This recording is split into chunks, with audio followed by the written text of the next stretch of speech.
चार ऑप्शन आपके सामने हैं। नंबर 1 सदैव उल्टी अवस्था में होते हैं। नंबर 2 उल्टी या खड़ी दोनों अवस्था में हो सकता है। सदैव खड़ी अवस्था में होते हैं। नंबर 3 केवल समुद्र पारितंत्र में उल्टी अवस्था में होता है। दोस्तों ये ऊर्जा पिरामिड के बारे में क्वेश्चन है। सबसे पहले दोस्तों हमारा जो इकोसिस्टम होता है उसमें ऊर्जा पिरामिड की हम बात करें तो दोस्तों हम सब जानते हैं कि पेड़ पौधे सूर्य से ऊर्जा प्राप्त करते हैं, यानी पारितंत्र में ऊर्जा प्राप्ति के लिए एकमात्र स्रोत होता है सूर्य। दोस्तों पेड़ पौधे उत्पादक होते हैं। मान लीजिए मैंने एक पिरामिड बनाया ऐसे। दोस्तों ये पिरामिड है, ये सीधा पिरामिड है और यहाँ पर नीचे आधार जो है, इस आधार पर मैंने पेड़ पौधे लिखे हैं। दोस्तों पेड़ और पौधे हम सब जानते हैं कि पेड़ और पौधे उत्पादक होते हैं, सूर्य के प्रकाश की उपस्थिति में भोजन बनाते हैं, अर्थात प्रकाश ऊर्जा को रासायनिक ऊर्जा में कन्वर्ट कर लेते हैं, यानी इस प्रकार से ऊर्जा निर्माण करते हैं पेड़ पौधे। इसके बाद में दोस्तों ये मैंने लिखा है दूसरा ये बॉक्स, इस बॉक्स को हम कह सकते हैं ये है प्राथमिक उपभोक्ता। उसके बाद में अगला बॉक्स यानी अगला पोषण स्तर बोल सकते हो। ये पहला पोषण स्तर, ये दूसरा, ये तीसरा, ये चौथा, इस प्रकार से उत्पादक से लेकर के अपघटक तक हम चर्चा कर सकते हैं। दोस्तों कहते हैं कि पेड़ पौधों को खाने वाले प्राथमिक उपभोक्ता होते हैं और प्राथमिक को खाने वाले द्वितीयक और द्वितीयक को खाने वाले तृतीयक होते हैं और अंत में अपघटक अपना काम करते हैं। दोस्तों हम बात करें ऊर्जा की तो ऊर्जा सदैव एक दिशीय होती है, यानी पेड़ पौधे सूर्य से जितनी ऊर्जा प्राप्त करेंगे, जैसे मान लीजिए 100% ऊर्जा प्राप्त की, 100 में से 90% ऊर्जा दोस्तों पेड़ पौधे अपनी क्रियाओं के दौरान या जो कार्य करते हैं उनमें उपयोग में ले लेते हैं और जो 10% ऊर्जा बचती है वो अगले पोषण स्तर में जाती है। उसके बाद में अगला जो पोषण स्तर है इसमें जो प्राप्त हुई है ऊर्जा उसका 90% यूज हो जाता है और उसकी 10% जो बचती है वो अगले पोषण स्तर में जाती है। दोस्तों इस प्रकार से ऊर्जा हम बात करें कि तृतीयक पोषण स्तर या मैं कह सकता हूँ तृतीयक उपभोक्ता तक पहुँचते पहुँचते ऊर्जा की मात्रा कम हो जाती है। तो दोस्तों इस प्रकार से जो हमारा पिरामिड बनता है ये सदैव सीधा बनता है और मैं कह सकता हूँ कि ऊर्जा के पिरामिड सदैव सीधे बनते हैं। दोस्तों पारितंत्र किसे कहते हैं, इकोसिस्टम किसे कहते हैं, ये बात भी आपको याद रखनी चाहिए। किसी क्षेत्र के जैविक और अजैविक घटकों के बीच में जो परस्पर अंतर क्रिया द्वारा अंतर संबंध का अध्ययन किया जाता है उसे इकोसिस्टम कहते हैं। दोस्तों पारितंत्र शब्द का पहली बार प्रयोग टेंसले ने किया था और पारिस्थितिकी शब्द यानी इकोलॉजी शब्द का पहली बार प्रयोग अर्नेस्ट हेक्कल ने किया था। ठीक है दोस्तों, ये बात आपको याद रखनी है। ऊर्जा के पिरामिड सदैव सीधे यानी खड़ी अवस्था में होते हैं। उत्तर नंबर 3 बिल्कुल सही है। अगला क्वेश्चन आपके सामने है, 102 नंबर क्वेश्चन है। दोस्तों केंद्रीय डोग्मा रिवर्स की खोज के लिए सन 1975 में नोबेल पुरस्कार से किसको सम्मानित किया गया? केंद्रीय डोग्मा रिवर्स क्या है? दोस्तों 4 ऑप्शन आपके सामने हैं। इस केंद्रीय डोग्मा रिवर्स की खोज करने वाले व्यक्ति को 1975 में नोबेल पुरस्कार मिला। नाम क्या है? मोनार्ड, डाल्टन, खुराना और बाल्टीमोर। दोस्तों इस क्वेश्चन का उत्तर नंबर 4 बाल्टीमोर होगा। दोस्तों हम सबसे पहले बात करेंगे केंद्रीय डोग्मा रिवर्स की। दोस्तों इसे केंद्रीय डोग्मा जो रिवर्स है और इसको मैं पहले आपके सामने केंद्रीय डोग्मा सिद्धांत के रूप में बताऊंगा, फिर केंद्रीय डोग्मा रिवर्स के बारे में बताऊंगा। 2 बातें हम बात कर सकते हैं दोस्तों। तो सबसे पहले मैंने लिखा है आणविक जीव विज्ञान का केंद्रीय सिद्धांत, अर्थात केंद्रीय डोग्मा थ्योरी या केंद्रीय डोग्मा सिद्धांत। दोस्तों इस सिद्धांत में क्या होता है कि डीएनए जो होता है, डीएनए से क्या बनता है? आरएनए, और आरएनए से क्या बनती है? प्रोटीन। यानी किसी शरीर में डीएनए से लेकर के प्रोटीन तक की जो प्रक्रिया है वो सारी की सारी दोस्तों सेंट्रल डोग्मा सिद्धांत के तहत बताई जाती है, या मैं कह सकता हूँ कि डीएनए से आरएनए और आरएनए से प्रोटीन का बनना ही सेंट्रल डोग्मा है। दोस्तों हम ये भी जानते हैं कि डीएनए और आरएनए आनुवंशिक पदार्थ होते हैं। डीएनए से आरएनए तक सूचनाओं का प्रवाह होना या डीएनए से आरएनए का बनना दोस्तों ये कहलाता है रेप्लिकेशन। क्या कहलाता है? रेप्लिकेशन। ठीक है। वैसे देखा जाए तो कहते हैं कि जो डीएनए का निर्माण होता है, डीएनए जो होता है उसमें स्वयं की प्रतिकृति निर्माण करने की क्षमता होती है। एक डीएनए से अनेक डीएनए बन सकते हैं। इस प्रक्रिया को कहते हैं प्रतिकृति बनाना या रेप्लिकेशन। ठीक है दोस्तों, इसके बाद में हम बात करेंगे डीएनए से आरएनए बनने की। दोस्तों डीएनए से आरएनए बनने की प्रक्रिया को कहते हैं अनुलेखन। माफ़ी चाहूँगा दोस्तों, दोबारा देखें। एक होता है दोस्तों रेप्लिकेशन। रेप्लिकेशन जिसको बोलते हैं प्रतिकृति, अर्थात डीएनए के द्वारा स्वयं की अनेक प्रतिकृति बना लेना रेप्लिकेशन कहलाता है। और डीएनए से आरएनए का बनना अनुलेखन यानी ट्रांसक्रिप्शन कहलाता है। डीएनए से आरएनए बनना क्या कहलाता है? अनुलेखन या ट्रांसक्रिप्शन। और आरएनए से प्रोटीन का बनना क्या कहलाता है? अनुवादन या रूपांतरण, जिसको हम ट्रांसलेशन कहते हैं। ठीक है, तो दोस्तों इस पूरी प्रक्रिया को ही क्या कहते हैं? सेंट्रल डोग्मा कहते हैं, यानी आणविक जीव विज्ञान का वह सिद्धांत जिसमें सूचनाओं का प्रवाह डीएनए से आरएनए, आरएनए से प्रोटीन तक जाना ही सेंट्रल डोग्मा कहलाता है। ठीक है दोस्तों, इस प्रकार से मैं कह सकता हूं कि सूचना का प्रवाह एक दिशीय है। ठीक है, डीएनए से आरएनए, आरएनए से प्रोटीन, अर्थात सूचनाओं का प्रवाह एक दिशीय है। दोस्तों इसको बोलते हैं सेंट्रल डोग्मा सिद्धांत। लेकिन दोस्तों एक ऐसे वैज्ञानिक थे जिन्होंने बताया कि कुछ जीवों में दोस्तों आनुवंशिक सूचनाओं का प्रवाह उल्टा भी होता है, जैसे प्रोटीन से आरएनए, आरएनए से डीएनए। इसको बोलते हैं सेंट्रल डोग्मा रिवर्स सिद्धांत। और यह सिद्धांत किसने दिया? यह दिया था दोस्तों बाल्टीमोर ने। अब आपके सामने दो इंपॉर्टेंट बातें हैं। नंबर एक, केंद्रीय डोग्मा सिद्धांत किसने दिया? दोस्तों यदि आपसे पूछा जाए केंद्रीय डोग्मा सिद्धांत किसने दिया या सेंट्रल डोग्मा सिद्धांत किसने दिया, तब तो करना है फ्रांसिस क्रिक ने। किसने दिया? फ्रांसिस क्रिक ने। जबकि सेंट्रल डोग्मा रिवर्स सिद्धांत किसने दिया, तब बताना आपको बाल्टीमोर। यानी डीएनए से आरएनए और आरएनए से प्रोटीन बनना, अर्थात एक दिशा में ही सूचनाओं का प्रवाह होना, ये किसने बताया? फ्रांसिस क्रिक ने। और इसको कहते हैं सेंट्रल डोग्मा थ्योरी। और प्रोटीन से आरएनए और आरएनए से डीएनए यानी सूचनाओं का प्रवाह विपरीत दिशा में जाना, अर्थात इस चीज़ को किसने बताया? बाल्टीमोर ने। और इसको कहते हैं केंद्रीय डोग्मा रिवर्स। तो हमारे इस क्वेश्चन का उत्तर नंबर 4 बाल्टीमोर होगा। चलिए अगला क्वेश्चन देख लेते हैं। एक पारिस्थितिकी तंत्र में ऊर्जा प्रवाह किन कानूनों के अनुरूप होता है? दोस्तों 4 ऑप्शन आपके सामने हैं: ऊष्मागतिकी, गतिकी, संभाव्यता और प्रकाश रसायन। दोस्तों एक पारिस्थितिकी तंत्र में ऊर्जा प्रवाह किन कानूनों के अनुरूप होता है? उत्तर नंबर 2 ऊष्मागतिकी होगा। दोस्तों पारिस्थितिकी तंत्र में ऊर्जा का प्रवाह जो होता है वो एक दिशीय होता है। जैसे थोड़ी देर पहले हम चर्चा कर रहे थे दोस्तों, एक मैंने आपके सामने पिरामिड बनाया था और इस पिरामिड में इस प्रकार से मैंने पोषण स्तर आपको दिखाए थे। पेड़ पौधे सूर्य से ऊर्जा प्राप्त करते हुए दोस्तों अपना भोजन बनाते हैं और ये ऊर्जा अगले पोषण स्तर में जाती है 10%, फिर इस पोषण से अगले पोषण स्तर में 10% जाती है। इस प्रकार से मैं कह सकता हूँ कि दोस्तों ऊर्जा एक पोषण से दूसरे पोषण स्तर में जाती है और ये ऊष्मागति के सिद्धांत का अनुकरण करती है, या ऊष्मागतिकी का जो सिद्धांत है थर्मोडायनेमिक्स के जो लॉ है उसके अकॉर्डिंग होता है। दोस्तों पारितंत्र में पेड़ पौधे सूर्य से ऊर्जा प्राप्त करते हैं।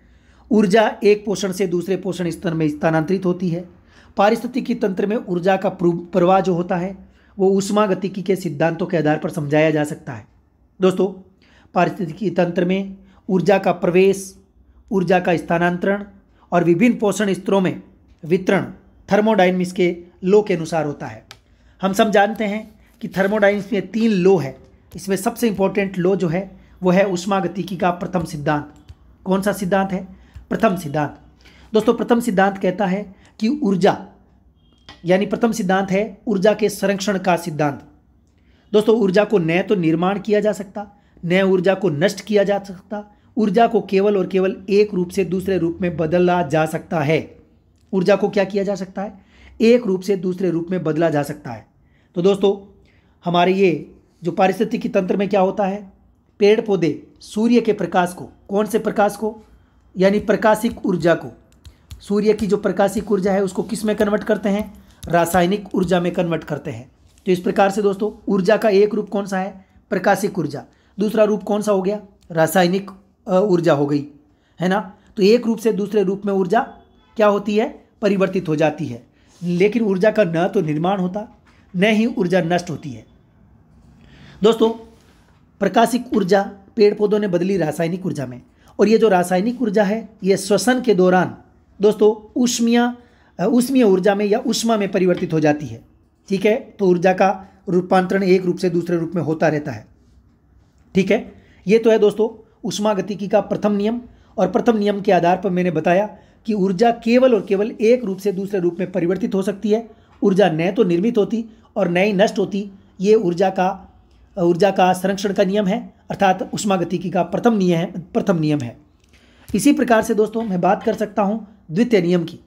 दोस्तों द्वितीय नियम जो है वो एंट्रोपी का नियम कहलाता है। किसका नियम कहलाता है, एंट्रोपी की नियम, यानी उस थर्मोडायनेमिक्स का जो सेकंड लॉ है वो है एंट्रोपी का नियम। जब ऊर्जा का रूपांतरण एक रूप से दूसरे रूप में होता है तो ऊर्जा का ह्रास होता है। क्या होता है, ह्रास होता है। ठीक है, और ह्रास हुई ऊर्जा ऊष्मा के रूप में वायुमंडल में चली जाती है। जैसे दोस्तों सूर्य से 100% ऊर्जा पेड़ पौधे प्राप्त करेंगे, लेकिन उसमें से 90% ऊर्जा वापस वायुमंडल में चली जाती है, यानी 90% ऊर्जा का ह्रास हो जाता है। केवल 10% ऊर्जा बचती है जो अगले पोषण स्तर में जाती है। ये दोस्तों द्वितीय नियम को फॉलो करता है। ठीक है, तो इस प्रकार से ऊर्जा का ह्रास होता है, और ह्रास होने वाली जो ऊर्जा है ये ऊष्मा के रूप में वायुमंडल में चली जाती है। और पारितंत्र में एक पोषण स्तर से प्राप्त ऊर्जा दोस्तों कुल ऊर्जा होती है, उसमें 90% ऊर्जा ऊष्मा के रूप में अपव्यय हो जाती है या वायुमंडल में वापस चली जाती है। केवल 10% ऊर्जा ही अगले पोषण स्तर में जाती है। तो इस प्रकार से ये द्वितीयक नियम को फॉलो करता है। दोस्तों याद रखना, ऊर्जा संरक्षण का नियम ऊष्मागतिकी का प्रथम नियम है, जिसको फॉलो करता है। देखो दोस्तों पेड़ पौधे सूर्य के प्रकाश से प्रकाश ऊर्जा प्राप्त करते और रासायनिक ऊर्जा में कन्वर्ट करते हैं, अर्थात ऊर्जा एक रूप से दूसरे रूप में परिवर्तित होती है, न बनती न नष्ट होती है। ये तो पहला नियम हो गया। दूसरा नियम है दोस्तों एंट्रोपी वाला, जिसमें 90% ऊर्जा का ह्रास होता है, और ह्रास होने वाली जो ऊर्जा है वो ऊष्मा के रूप में वायुमंडल में चली जाती है। शेष 10% ऊर्जा ही अगले पोषण स्तर में जाती है। ये थर्मोडायनेमिक्स का सेकंड लॉ है। तो इस प्रकार से दोस्तों इस क्वेश्चन का उत्तर नंबर 2 होगा। अगला क्वेश्चन आपके सामने है, वायुमंडल में जल गैसीय अवस्था में किस रूप में पाया जाता है। 4 ऑप्शन आपके सामने हैं। दोस्तों वायुमंडल में जो जल है वो गैसीय अवस्था में किस रूप में पाया जाता है। नंबर 1 हिमकण के रूप में, नंबर 2 जल बूंद के रूप में, नंबर 3 जलवाष्प के रूप में, नंबर 4 सभी। दोस्तों इस क्वेश्चन का उत्तर नंबर 3 जलवाष्प होगा। दोस्तों जल की 3 अवस्था है। यदि हम बात करें ठोस तो वो है बर्फ़, कौन है, बर्फ़। और यदि हम बात करें द्रव की तो वो है जल। और तीसरी हम गैस की बात करें तो वो है दोस्तों जलवाष्प। ठीक है, तो यानी पानी जो है, जल जो है वो गैसीय अवस्था में रहता है, और वो किस रूप में रहेगा, जलवाष्प के रूप में। ठीक है, तो इस प्रकार से उत्तर नंबर 3 होगा। अगला क्वेश्चन है 105 नंबर। दोस्तों which of the 3 R's are regarded as environment friendly. निम्नलिखित में से कौन से 3 R पर्यावरण के अनुकूल माने जाते हैं। दोस्तों हम सब जानते हैं कि वर्तमान में पर्यावरणीय जो परिस्थितियां हैं उनको संतुलित बनाए रखने के लिए पर्यावरण के अनुकूल हमें काम करने होते हैं। जैसे दोस्तों बहुत सारे ऐसे पदार्थ, बहुत सारी ऐसी वस्तुएं जिनका हम उपयोग करते हैं, उनके साथ में 3 चीज़ें जुड़ी होती है जिसको हम 3R के नाम से जानते हैं। दोस्तों 3R का मतलब 3R, अर्थात पहला R क्या कहता है, रिड्यूस। दोस्तों रिड्यूस का मतलब कम करना। दूसरा R का मतलब होता है रीयूज का मतलब होता है पुनः उपयोग करना। तीसरा R का मतलब होता है रिसाइकिल, अर्थात पुनः चक्रण। दोस्तों पर्यावरण अनुकूल तकनीक पर्यावरण अपशिष्ट को कम करके पर्यावरण को नुकसान से बचाने की तकनीक है, अर्थात इन्हें 3R के नाम से भी जाना जाता है। उत्तर नंबर 1 बिल्कुल सही है। अगला क्वेश्चन आपके सामने स्क्रीन पर है। दोस्तों अगला क्वेश्चन है, बच्चों को ट्रिपल एंटीजन DPT किस रोग को रोकने हेतु दी जाती है। दोस्तों DPT का टीका जो है वो क्यों लगाया जाता है, कौन कौन सी बीमारियों की रोकथाम के लिए लगाया जाता है, आपको बताना है। नंबर 1 डिप्थीरिया, नंबर 2 कुकर खांसी, सॉरी पहला ही ऑप्शन है डिप्थीरिया, कुकर खांसी और टिटनेस। दूसरा ऑप्शन है डिप्थीरिया, पोलियो, टिटनेस। 3 नंबर है डिप्थीरिया, कुकर खांसी, टाइफाइड। और नंबर 4 है डेंगू, पोलियो, टाइफाइड। दोस्तों इस क्वेश्चन का उत्तर क्या होगा? उत्तर नंबर 1 बिल्कुल सही है, डिप्थीरिया। इस डी का मतलब होता है डिप्थीरिया। दोस्तों डिप्थीरिया को हम गलघोटू बुखार भी कहते हैं, झिल्ली रोग भी कहते हैं, श्वास रोध हो जाता है, ठीक है, गला प्रभावित होता है डिप्थीरिया में। दोस्तों पी का मतलब होता है परटूसा, परटूसा का मतलब होता है कुकर खांसी, ठीक है, जिसे हम काली खांसी भी कहते हैं। टी का मतलब होता है टिटनेस। दोस्तों टिटनेस अर्थात धनुषवाय या लोकजा भी कहते हैं। दोस्तों ये तीनों प्रकार के जो टीके हैं ये एक ही, ये वैसे इनको ट्रिपल एंटीजन कहते हैं। 3 बीमारियों की रोकथाम के लिए एक साथ लगाया जाता है। दोस्तों जैसे ही बच्चे का जन्म होता है, जन्म होने के 1.5 महीने यानी जब बच्चा 1.5 महीने का हो जाता है तब डीपीटी का टीका लगाया जा सकता है, या बच्चा 2.5 महीने का यानी 2.5 महीने का हो जाए तब लगा सकते हैं, या बच्चा 3.5 महीने का हो जाए तब लगा सकते हैं ये वाला टीका। तो इस प्रकार से उत्तर नंबर 1 बिल्कुल सही है। अगला क्वेश्चन आपके सामने है, किस वर्ष में भारतीय पेटेंट अधिनियम पारित हुआ? 1960, 1970, 1980, 1990। दोस्तों भारतीय पेटेंट अधिनियम की बात करें तो उत्तर नंबर 2 बिल्कुल सही है। दोस्तों भारतीय संसद में 1970 में भारतीय पेटेंट अधिनियम पारित हुआ, लेकिन बाद में आगे चल करके 20 अप्रैल 1972 को भारतीय पेटेंट अधिनियम लागू हुआ था। तो भारतीय पेटेंट अधिनियम कब बना? 1970 में। कब लागू हुआ? 20 अप्रैल 1972 को। दोस्तों आगे चल करके 2002 में संशोधन हुआ। भारतीय पेटेंट अधिनियम में 2002 में क्या हुआ? संशोधन। और बाद में तीसरी बार पुनः संशोधन हुआ 2005 में। दोस्तों नवीन संशोधन के साथ भारतीय पेटेंट अधिनियम 2005 में लागू हुआ, नवीनतम संशोधन के साथ 1 जनवरी 2005 को। तो दोस्तों ये तीनों बातें आपको याद रखनी है। भारतीय पेटेंट अधिनियम 1970 20 अप्रैल 1972 को लागू हुआ, 2002 में संशोधन हुआ, फिर 2005 में जो संशोधन हुआ, और ये संशोधन जो नवीनतम संशोधन है वो 1 जनवरी 2005 को लागू हुआ। इसी प्रकार से दोस्तों भारतीय पेटेंट अधिनियम के तहत कुछ नियम बनाए गए। ये नियम कब बनाए गए? दोस्तों ये नियम बनाए गए 1972 में, और इनमें संशोधन हुआ 2003 में, ठीक है। तो ये है भारतीय पेटेंट अधिनियम। दोस्तों पेटेंट अधिनियम के तहत 20 वर्ष के लिए पेटेंट दिया जाता है, ठीक है। अगला क्वेश्चन देख लेते हैं। अगला क्वेश्चन है, आणविक जीव विज्ञान में मूल सिद्धांत का विचार किसने प्रस्तुत किया? दोस्तों central dogma in molecular biology was proposed by, किसने प्रस्तुत किया? नंबर 1 ग्रेगर मेंडल ने, नंबर 2 थॉमस हंट मॉर्गन ने, नंबर 3 फ्रेडरिक ग्रिफिथ ने, नंबर 4 फ्रांसिस क्रिक ने। दोस्तों मैंने आपको थोड़ी देर पहले एक बात बताई थी, सेंट्रल डोगमा थ्योरी, आणविक जीव विज्ञान का मूल सिद्धांत जिसको हम कहते हैं सेंट्रल डोगमा थ्योरी। दोस्तों सेंट्रल डोगमा थ्योरी किसने दी थी? फ्रांसिस क्रिक ने दी थी, ठीक है। और इसने बताया था कि किस प्रकार से डीएनए से आरएनए और आरएनए से प्रोटीन बनती है, और किस प्रकार से डीएनए से आरएनए और आरएनए से प्रोटीन तक सूचनाओं का प्रवाह एक दिशा में होता है। यही सिद्धांत क्या है? आणविक जीव विज्ञान का मूल सिद्धांत, जिनको हम सेंट्रल डोगमा थ्योरी कहते हैं। और इस थ्योरी को किसने दिया? फ्रांसिस क्रिक ने। जबकि दोस्तों मैंने आपको ये बताया था, थोड़ी देर पहले मैंने आपको ये बताया था कि सेंट्रल डोगमा रिवर्स जिसको बाल्टीमोर ने दिया था, उसमें क्या था कि दोस्तों प्रोटीन से आरएनए और आरएनए से पुनः डीएनए की ओर सूचनाओं का उल्टा प्रवाह कैसे होता है, ये सिद्धांत किसने दिया था? बाल्टीमोर ने। और उसको क्या कहते हैं? आणविक जीव विज्ञान का कौन सा सिद्धांत? दोस्तों सेंट्रल डोगमा रिवर्स सिद्धांत। किसने दिया? बाल्टीमोर ने। तो दोनों में अंतर आपको मैंने बता दिया है। चलिए दोस्तों अगला क्वेश्चन देख लेते हैं। अगला क्वेश्चन है, निम्नलिखित में से किस पदार्थ का रक्त आधान में स्कंदन रोधी की तरह उपयोग होता है? दोस्तों स्कंदन रोधी, हाँ जी, 4 ऑप्शन आपके सामने हैं। Number 1 sodium citrate, number 2 sodium acetate, number 3 sodium carbonate, number 4 sodium nitrate. दोस्तों क्वेश्चन आपके सामने है, निम्नलिखित में से किस पदार्थ का रक्त आधान में स्कंदन रोधी की तरह उपयोग होता है? दोस्तों जब हम ब्लड डोनेट करते हैं तो डोनेट करने के बाद जो ब्लड बैंक होती है उसमें दोस्तों 4 डिग्री सेंटीग्रेड पर, ठीक है दोस्तों, 4 डिग्री सेंटीग्रेड पर रक्त को रखा जाता है। ऐसी स्थिति में रक्त का स्कंदन रोकने के लिए दोस्तों कुछ पदार्थ मिलाए जाते हैं। वो पदार्थ कौन सा होता है? Number 1 sodium citrate. दोस्तों यही उत्तर बिल्कुल सही है। या तो सोडियम सिट्रेट मिलाओ, या कुछ और भी पदार्थ हैं जो मिलाए जा सकते हैं, जैसे दोस्तों सोडियम ऑक्जेलेट, सोडियम ऑक्जेलेट भी मिला सकते हैं, ठीक है, ऑक्जेलेट, तो सोडियम सिट्रेट या सोडियम ऑक्जेलेट या EDTA, कई बार EDTA भी मिला दिया जाता है। दोस्तों ये चीज़ें क्यों मिलाई जाती है? क्योंकि ये तीनों के तीनों रक्त के स्कंदन को रोकते हैं, रक्त को जमने से रोकते हैं। ब्लड बैंक में इन तीनों को उपयोग में लिया जाता है, ठीक है।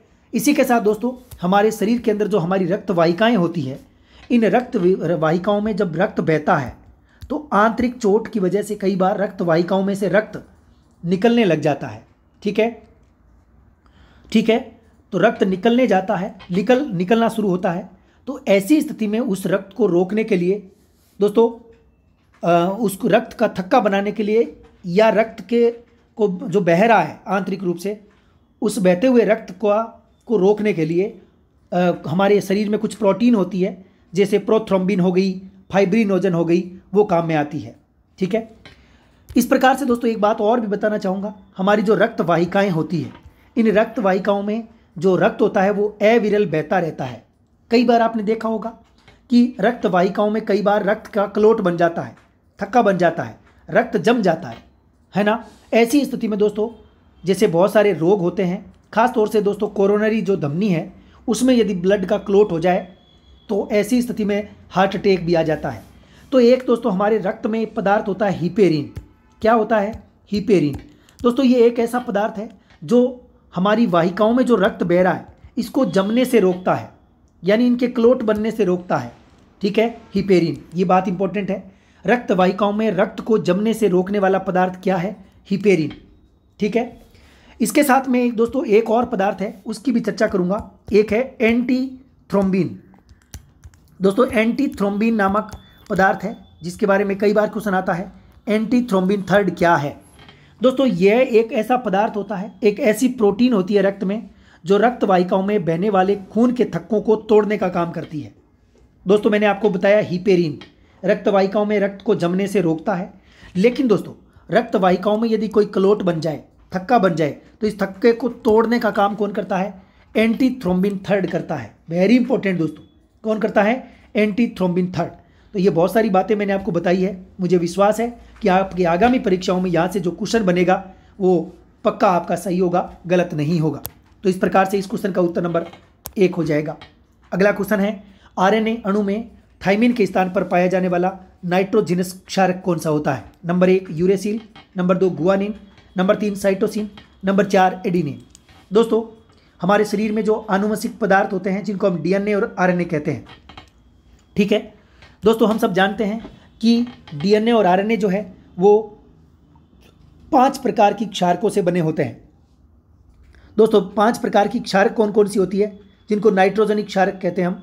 Number 1 adenine, number 2 guanine, number 3 cytosine, number 4 thymine और नंबर 5 यूरेसिल। ये 5 प्रकार की नाइट्रोजनिक क्षारक होती है जो डीएनए और आरएनए में पाई जाती है। यदि दोस्तों हम बात करें डीएनए की, दोस्तों डीएनए जो होता है इस डीएनए में 4 प्रकार की नाइट्रोजनीय क्षारक होती है, एडिनिन, गवानिन, साइटोसिन, थाइमिन।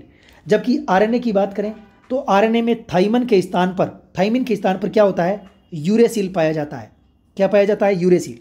तो इसका मतलब आरएनए में कौन है? एडिनिन है, गवानिन है, साइटोसिन है और यूरेसिल नामक नाइट्रोजनीय क्षारक है, ठीक है, ये बात आपको याद रखनी है। चलिए दोस्तों इस प्रकार से इसमें क्या हो जाएगा? उत्तर नंबर 1 यूरेसिल। अगला क्वेश्चन आपके सामने है 11 नंबर, विश्व में सबसे बड़ा पारिस्थितिकी तंत्र कौन सा है? दोस्तों which of the following is the largest ecosystem in the world? विश्व में सबसे बड़ा पारिस्थितिकी तंत्र कौन सा है? मरुस्थलीय पारिस्थितिकी तंत्र, घास भूमि पारिस्थितिकी तंत्र, सागर पारिस्थितिकी तंत्र और वानिकी पारिस्थितिकी तंत्र। दोस्तों इस क्वेश्चन का जवाब नंबर 3 सागर पारिस्थितिकी तंत्र होगा। दुनिया का सबसे बड़ा इकोसिस्टम है सागर पारिस्थितिकी तंत्र, ठीक है दोस्तों, उत्तर नंबर 3 बिल्कुल सही है, ठीक है दोस्तों। इकोसिस्टम की बात करें तो इकोसिस्टम यानी पारिस्थितिकी तंत्र की संकल्पना सबसे पहले किसने की? किसने दी? टेंसले ने। यानी मैं कह सकता हूं कि इकोसिस्टम यानी पारिस्थितिकी तंत्र शब्द का सबसे पहले प्रयोग किसने किया? टेंसले ने, ठीक है। यदि आपसे पूछा जाए कि भारतीय पारिस्थितिकी तंत्र का जनक कौन है, तब आप क्या बताओगे? आर मिश्रा। क्या बताओगे? आर मिश्रा। दोस्तों इसी के साथ दोस्तों मैं आपको एक और बात बताऊंगा। पारिस्थितिकी शब्द, दोस्तों पारिस्थितिकी शब्द के जनक कौन है, यानी पारिस्थितिकी शब्द को पहली बार किसने दिया? तो आपको याद रखना है अर्नेस्ट हेकर ने। किसने? अर्नेस्ट हेकर ने। ये पारिस्थितिकी शब्द का प्रयोग, इकोसिस्टम शब्द को इकोसिस्टम तो किसने दिया दोस्तों? टेंसले ने। ठीक है, जबकि पारिस्थितिकी शब्द यानी इकोलॉजी शब्द का प्रयोग सबसे पहले बार किसने किया? अर्नेस्ट हेकर ने। ये बात आपको याद रखनी है। ठीक है, चलिए। लेकिन दोस्तों एक क्वेश्चन आपके सामने दोबारा देखने को मिल सकता है कि विश्व का सबसे बड़ा पारिस्थितिकी तंत्र कौन सा है? यदि आपके सामने सागर पारिस्थितिकी तंत्र ना आए, यदि आपके सामने जीवमंडल ऑप्शन में आ जाए, क्या आ जाए? जीवमंडल, जिसको हम बायोस्फीयर कहते हैं, यदि ये आ जाए तो दोस्तों चाहे वो सागर भी आ जाए ना तो भी हमें जीवमंडल करना है। ठीक है, क्योंकि जीवमंडल में शामिल होता है सागर। हम सब जानते हैं कि जीवमंडल जिसमें जीवन संभव हो, अर्थात वह स्थान या वह जमीन या वह हवा पानी जहाँ जीवन संभव हो वो जीवमंडल है। दुनिया में सबसे बड़ा पारिस्थितिकी तंत्र तो होता है जीवमंडल। जब जीवमंडल यानी बायोस्फीयर ऑप्शन में नहीं हो तब हम सागर पारिस्थितिकी तंत्र बोल सकते हैं। ठीक है, यदि सागर भी आ जाए तो भी जीवमंडल, और ऑप्शन में साफ ने जीवमंडल भी ऑप्शन में आ जाए तो हमें जीवमंडल ही करना है, क्योंकि सागर पारिस्थितिकी तंत्र जीवमंडल का ही एक भाग है। दोस्तों वेरी इंपॉर्टेंट क्वेश्चन है। अगला क्वेश्चन देखेंगे, 112 नंबर क्वेश्चन है। हमारे देश में एनीमिया की सबसे बड़ी वजह निम्न में से किस तत्व की कमी है? दोस्तों the most common cause of anaemia is in our country. हमें बताना है इस क्वेश्चन का जवाब। 4 ऑप्शन आपके सामने, लोह, मैग्नीशियम, पोटेशियम, कैल्शियम। दोस्तों इस क्वेश्चन का जवाब नंबर 1 आयरन होगा। हम सब जानते हैं कि हमारे शरीर में जब आयरन की कमी होती है तो दोस्तों रक्त में, मैं कह सकता हूँ रक्त में लोहे की कमी होने को हम एनीमिया कहते हैं। दोस्तों चक्कर आना, जी मिचलाना, ये सारे लक्षण जो है वो एनीमिया के दौरान देखने को मिलते हैं। दोस्तों हमारे शरीर में रक्त के अंदर जो हीमोग्लोबिन होता है, यदि सही समय पर हीमोग्लोबिन नहीं हो, मैं कह सकता हूँ हीमोग्लोबिन की मात्रा में कमी हो जाए, तो भी दोस्तों एनीमिया होता है। ठीक है, क्योंकि हीमोग्लोबिन के अंदर आयरन नामक धातु जो है वो होता है। ठीक है दोस्तों, रक्त में आयरन की कमी होना अर्थात रक्त में हीमोग्लोबिन की कमी हो जाना, रक्त क्षीणता, ये एनीमिया है। दोस्तों हमारे शरीर में आरबीसी की यदि संख्या घट जाए, जैसे आरबीसी की संख्या 44 लाख प्रति घन मिमी से कम हो जाती है, तो भी उसे एनीमिया कहते हैं। तो याद रखें दोस्तों, एनीमिया में आरबीसी की संख्या घट जाती है, आयरन की कमी हो या हीमोग्लोबिन की कमी हो तो एनीमिया होता है। उत्तर नंबर 1 बिल्कुल सही है।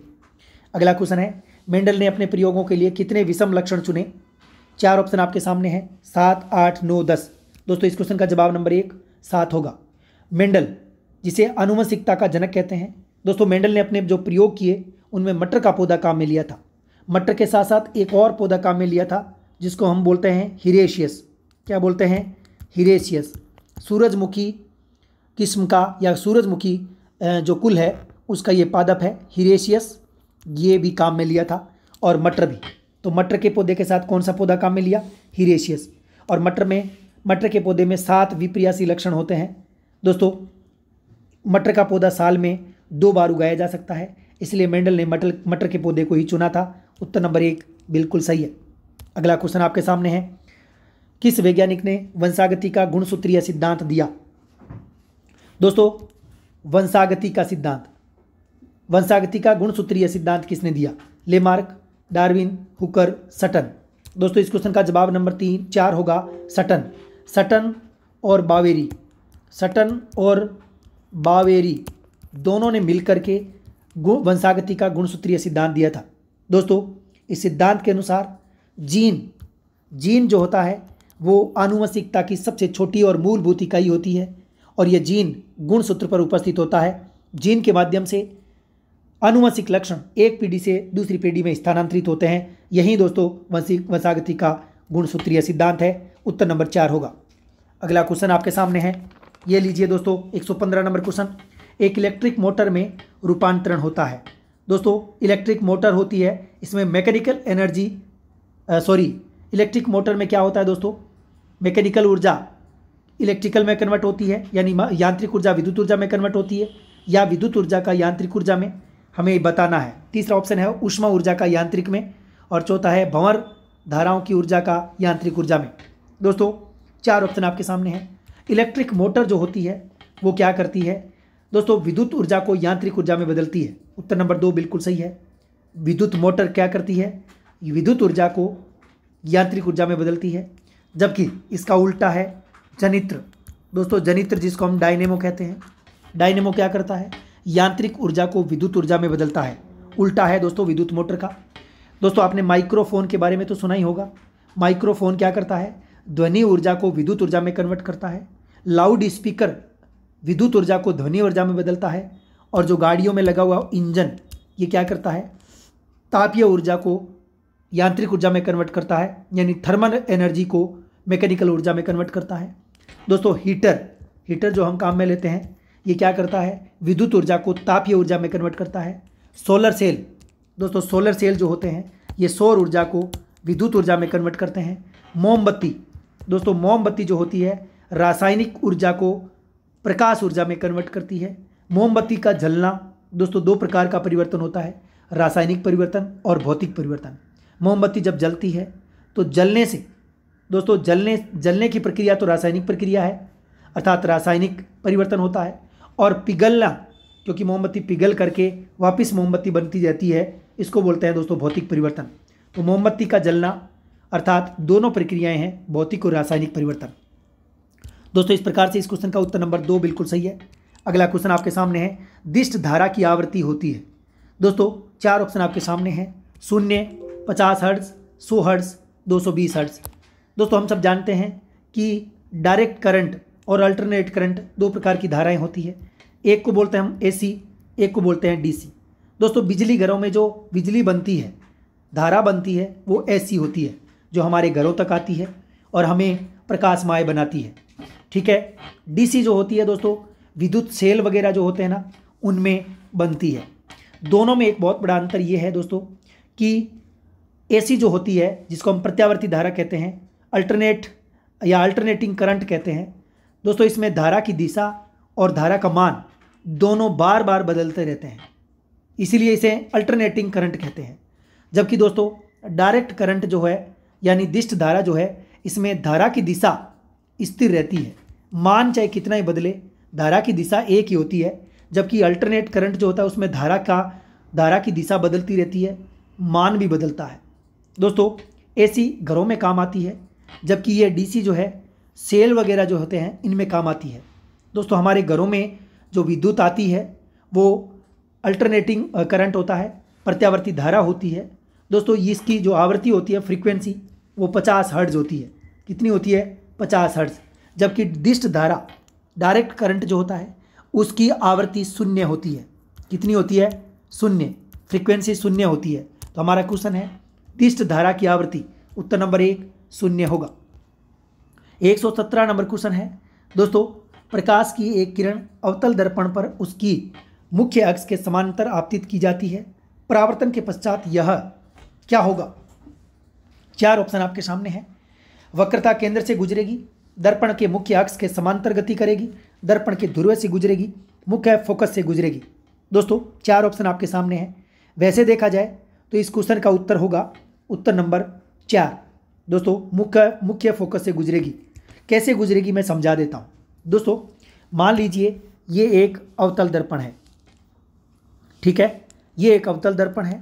मैंने इस प्रकार से एक अवतल दर्पण लिया है, ठीक है, यानी ये एक अवतल दर्पण है और इस प्रकार मैंने इस पर एक परत चढ़ा रखी है दोस्तों इस तरफ, और यहाँ एक मैंने रेखा खींची है जिसको मैं बोल सकता हूँ मुख्य अक्ष। ठीक है, मुख्य अक्ष है। दोस्तों इस मुख्य अक्ष के सापेक्ष सूर्य के प्रकाश की किरण आएगी, यहाँ टकराएगी, ठीक है, इस अवतल दर्पण में, क्योंकि दोस्तों अवतल दर्पण का क्वेश्चन है, ठीक है। अवतल दर्पण में यहाँ टकराएगी, टकरा करके जब परावर्तित होगी तो पुनः लौट करके जाएगी इस प्रकार, ठीक है। और यहाँ से इस अक्ष के समांतर एक और यदि सूर्य के प्रकाश की किरण आएगी तो वो यहाँ आकर के टकरा करके इस प्रकार से जाएगी। तो दोस्तों जिस स्थान पर मिलती है इस स्थान को हम कहते हैं मुख्य फोकस। क्या कहते हैं? फोकस बिंदु या मुख्य फोकस कहते हैं। तो दोस्तों हम कह सकते हैं कि मुख्य फोकस से गुजरेगी। ये रहा मुख्य फोकस, यहाँ से गुजरेगी, यानी आई समांतर रूप से टकरा करके यहाँ से गुजरेगी और यह आई समांतर रूप से मुख्य अक्ष के समांतर आएगी, अवतल अवदर्पण में टकराएगी, टकरा करके इस प्रकार से गुजरेगी, अर्थात यहाँ पर एक जगह मिलेगी। मिलने वाला स्थान क्या है? मुख्य फोकस एफ है, ठीक है। और इस प्रकार से इस मुख्य फोकस एफ और ये जो हमारे दर्पण अवतल दर्पण का क्या है? ध्रुव पी है, दोनों के बीच में ये जो दूरी होती है इसको फोकस दूरी कहते हैं। क्या कहते हैं? फोकस दूरी कहते हैं। तो इस प्रकार से दोस्तों मुख्य अक्ष के समांतर आपतित होने वाली किरणें जब अवतल दर्पण में टकराएगी, टकरा करके जब लौटेगी, परावर्तित होगी, तो जिस स्थान पर मिलेगी वो स्थान होता है मुख्य फोकस। उत्तर नंबर 4 होगा, बिल्कुल सही है। चलिए अगला क्वेश्चन देख लेते हैं। ये रहा एक और महत्वपूर्ण क्वेश्चन। लेंज का नियम किसका परिणाम है? दोस्तों लेंज का जो नियम है वो किसका परिणाम है, या लेंज का नियम किसका परिणाम है? 4 ऑप्शन आपके सामने हैं। आवेश के संरक्षण का, संवेग के संरक्षण का, ऊर्जा के संरक्षण का, धारा के संरक्षण का। दोस्तों क्या उत्तर होगा? लेंज का नियम जो है वो ऊर्जा संरक्षण के सिद्धांत को फॉलो करता है। दोस्तों ऊर्जा संरक्षण का परिणाम उत्तर नंबर 3 होगा। हम सब जानते हैं कि लेंज नामक वैज्ञानिक थे जिन्होंने एक दोस्तों विद्युत चुंबकीय प्रेरण की घटना पर आधारित प्रेरित विद्युत धारा जो है उसकी दिशा ज्ञात करने के लिए लेंज का नियम दिया। ये कहते हैं कि किसी परिपथ में उत्पन्न होने वाली प्रेरित विद्युत धारा की जो दिशा होती है, प्रेरित विद्युत धारा की जो दिशा होती है वो इस प्रकार की होती है कि यह उस कारण का विरोध करती है जिस कारण यह धारा उत्पन्न होती है। दोस्तों वेरी इंपॉर्टेंट, किसी भी परिपथ में उत्पन्न होने वाली प्रेरित विद्युत धारा जो होती है उसकी दिशा इस बात पर निर्भर करती है, या इस बात इस प्रकार की होती है कि उस कारण का विरोध करती है जिसके कारण यह उत्पन्न होती है। यही लेंज का नियम है दोस्तों।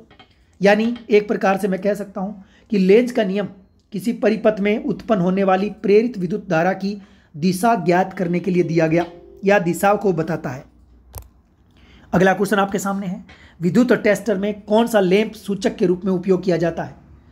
4 ऑप्शन आपके सामने हैं। Sodium lamp, mercury lamp, neon lamp, tungsten lamp. उत्तर नंबर 3 होगा, नियोन लैंप। क्या होगा? तीसरा ऑप्शन बिल्कुल सही है। विद्युत टेस्टर में कौन सा लैंप सूचक काम में आएगा? Neon lamp. उत्तर नंबर 3 होगा। अगला क्वेश्चन है 121 नंबर। इलेक्ट्रिक आवेश के प्रवाह की दर मात्रक है। 4 ऑप्शन आपके सामने हैं। इलेक्ट्रिक आवेश वोल्ट, महो, एम्पियर, ओम। दोस्तों इस क्वेश्चन का उत्तर नंबर 3 एम्पियर होगा। दोस्तों इलेक्ट्रिक आवेश के प्रवाह की दर मापने के लिए ऐसा ही मात्रक हम काम में लेते हैं, वो होता है एम्पियर। ठीक है दोस्तों, इलेक्ट्रिक आवेश अर्थात विद्युत धारा जो होती है वो आवेश के प्रवाह की दर होती है, और आई जो होती है विद्युत धारा वो होती है Q/T। ठीक है, Q/T आवेश बटे समय। किसी तार में 1 एम्पियर धारा प्रवाह होने का मतलब है कि प्रति सेकंड 6.24 × 10⁻18 इलेक्ट्रॉन एक सिरे से बाहर निकलना। दोस्तों किसी तार में 1 एम्पियर धारा प्रवाहित होने का अर्थ होता है एक सिरे से 6.24 × 10⁻18 इलेक्ट्रॉन का बाहर निकलना। ठीक है, तो इस प्रकार से ऐसा ही मात्रक क्या होगा? एम्पियर विद्युत धारा का। अगला क्वेश्चन है 122 नंबर। जब हरी पत्ती पर सफ़ेद प्रकाश आपतित होता है तो क्या होगा? 4 ऑप्शन आपके सामने हैं। पत्ती के द्वारा मुख्य रूप से हरा रंग अवशोषित किया होता है, पत्ती के द्वारा मुख्य रूप से हरा रंग परावर्तित होता है, पत्ती के द्वारा हरे रंग के अतिरिक्त अन्य रंग परावर्तित होते हैं, पत्ती के द्वारा सभी रंगों का अवशोषण समान रूप से होता है। दोस्तों यहाँ हम बात कर सकते हैं कोई भी वस्तु जिस रंग की है वह उसी रंग का परावर्तन करती है, ये बात आपको याद रखनी है। दोस्तों जैसे कोई वस्तु लाल है तो वह लाल रंग का परावर्तन करती है, कोई वस्तु हरी है तो वो हरे रंग का परावर्तन करती है, कोई वस्तु पीली है तो वो पीले रंग का परावर्तन करती है। एक बात आपको याद रखनी है, कोई वस्तु जिस रंग की है वह उस रंग का परावर्तन करती है। लेकिन 2 अपवाद है दोस्तों। सफ़ेद जो है रंग, जैसे सफ़ेद रंग की कोई वस्तु है उस पर यदि आप सूर्य का प्रकाश पड़ेगा तो दोस्तों क्योंकि सफ़ेद रंग है तो सभी रंगों को क्या करेगी? परावर्तित कर देगी। सफ़ेद रंग की वस्तु सभी प्रकार के रंगों का परावर्तन करती है, यह बात आपको याद रखनी है। तीसरी बात है दोस्तों काली वस्तु। काली वस्तु जो होती है वो सभी रंगों को एब्जॉर्ब करती है, अवशोषित करती है, इसलिए वो काली होती है। याद रखने, काली वस्तु सभी रंगों को अवशोषित करती है, सफ़ेद वस्तु सभी रंगों को परावर्तित करती है, कोई वस्तु जिस रंग की है वो जिस रंग को उसी रंग को परावर्तित करती है। तो यहाँ पूछा गया है हरी पत्ती। तो ऑप्शन नंबर 2 देखो, पत्ती के द्वारा मुख्य रूप से हरा रंग परावर्तित होता है, क्योंकि पत्ती हरी है और हरी है इसलिए वो हरे रंग का परावर्तन करेगी। उत्तर नंबर 2 बिल्कुल सही है। चलिए दोस्तों, अगला क्वेश्चन है आपके सामने, 4 ऑप्शन देखें। वह दृष्टि दोष जो आंख की कॉर्निया की वक्रता के क्षैतिज तथा ऊर्ध्वाधर तलों में भिन्न होने के कारण उत्पन्न होता है। दोस्तों 4 ऑप्शन आपके सामने हैं। The defect of eye that arises due to the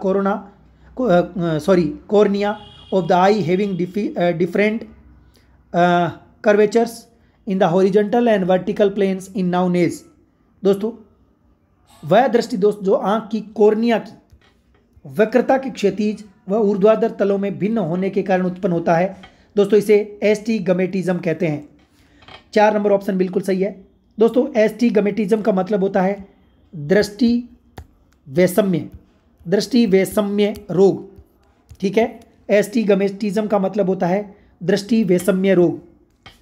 दोस्तों इस रोग में कॉर्निया जो होता है या लेंस जो है उसमें विकृति उत्पन्न होती है।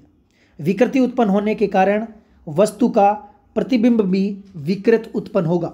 ठीक है, ऐसा दोस्तों कॉर्निया की वक्रता के क्षैतिज और ऊर्ध्वाधर तलों में भिन्नता होने के कारण होता है। दोस्तों इस प्रकार के रोग में बेलनाकार लेंस काम में लिया जाता है। कौन सा? बेलनाकार लेंस काम में लिया जाता है। इस रोग को बोलते हैं एस्टिगमेटिज्म। दोस्तों यहाँ बात करेंगे दीर्घ दृष्टि। दीर्घ दृष्टि का मतलब होता है दोस्तों दूर दृष्टि दोष। अंग्रेजी में इसे हाइपरमेट्रोपिया कहते हैं। दोस्तों एक ऐसा रोग जिसमें दूर की वस्तु तो साफ दिखाई देती है लेकिन नज़दीक की वस्तु साफ दिखाई नहीं देती। ऐसा क्यों होता है? क्योंकि लेंस की क्षमता घट जाती है और फोकल लंबाई बढ़ जाती है। इसलिए दोस्तों दूर की वस्तु तो स्पष्ट दिखाई देती है लेकिन नज़दीक की वस्तु साफ नहीं दिखाई देती। इसके लिए दोस्तों द्विउतली के लेंस काम में लिया जाता है। द्विउतली लेंस काम में लिया जाता है। इसी प्रकार से निकट दृष्टि दोष की बात करें तो दोस्तों इसे मायोपिया कहते हैं। क्या कहते हैं? मायोपिया। दोस्तों मायोपिया रोग में नज़दीक की वस्तु साफ दिखाई देती है लेकिन दूर की वस्तु साफ दिखाई नहीं देती। दोस्तों इसमें क्या कारण है? इसमें लेंस की क्षमता बढ़ जाती है और फोकल लेंथ घट जाती है। यानी दीर्घ दृष्टि का दोस्तों क्या हो जाता है? ये विपरीत हो जाता है। और इसमें एक बात और दोस्तों मैं बताना चाहता हूँ, दीर्घ दृष्टि दोष में जो प्रतिबिंब बनता है रेटिना के पीछे बनता है, यानी दृष्टिपटल के पीछे बनता है, जबकि निकट दृष्टि में प्रतिबिंब बनता है रेटिना के आगे, दृष्टिपटल के आगे बनता है। अंत में हम इस भी बात करेंगे दोस्तों जरा दूर दृष्टि की। जरा दूर दृष्टि रोग जिसको हम प्रेस बायोपिया कहते हैं। क्या कहते हैं? प्रेस बायोपिया।